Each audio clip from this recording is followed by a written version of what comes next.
Quelle est la relation au sol de votre bâtiment? Telle est la question mystérieuse de l'architecte à son élève. Dans l'esprit du concepteur, cette question interroge la façon dont l'édifice se pose sur le terrain, dont il joue avec le sol, dont il s'adapte à sa déclivité, avec ses marches, ses seuils ou ses perrons. La fonction fondée est une des clés de la réponse. Ce cours lui est consacré. Nous avons tous éprouvé la résistance du sable sous nos pieds. Et nous avons également constaté combien elle peut être variable, du très mou au très ferme. Il en est exactement de même pour le sol qui accueille les édifices qui, eux, doivent s'appuyer sur un sol suffisamment résistant, qu'on appelle le bon sol. Souvent, on doit creuser pour l'atteindre. Le terme technique est réaliser une fouille. Puis on met en œuvre un organe dénommé fondation. Il est généralement en béton et il assure la liaison entre le bon sol et les éléments porteurs. Après la livraison du bâtiment, il est, la plupart du temps, invisible sous le terrain naturel. C'est lui qui assure la fonction fondée. Les sites archéologiques offrent l'opportunité d'observer aisément les fondations des édifices, à l'image de ces ruines romaines d'Ampurie en Espagne, où les murets de pierre sèche assurent la relation au bon sol, des murs aujourd'hui absents.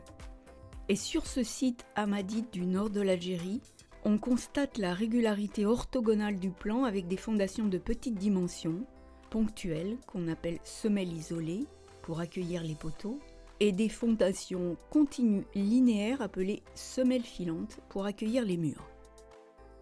Comme les fondations coûtent assez cher à réaliser, construire des semelles isolées trouve rapidement un intérêt économique. Comme ici, ce petit massif de 2 mètres par 2 mètres et de 1 mètre de profondeur qui reçoit un poteau métallique articulé. En plus des ferraillages nécessaires au béton armé, on y intègre parfois des fixations avant coulage, notamment lorsque les efforts de traction sont importants. Ces pièces s'appellent platines de pré-scellement.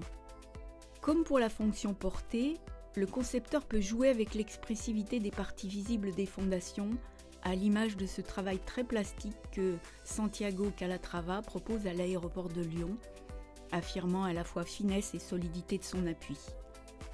Dans un registre moins démonstratif, mais par contre tout aussi impératif, les massifs de cette grange sont rehaussés par rapport au terrain naturel pour protéger les pieds de poteaux en bois de l'humidité. Lorsque l'on est en présence de murs ou de voiles, ou encore quand le sol est peu résistant, les semelles filantes s'imposent pour proposer un appui continu ou encore mieux répartir les charges sur le sol.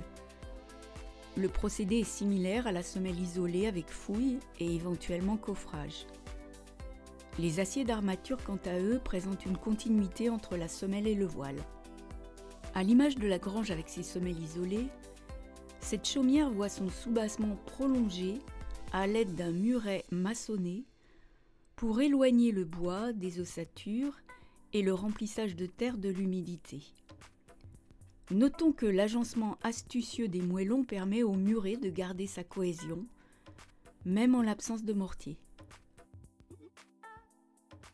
Lorsque le terrain est particulièrement peu résistant, la réalisation d'une grande plateforme largement ferraillée s'impose pour répartir les efforts sur la plus grande surface possible. Cette disposition constructive s'appelle le radier.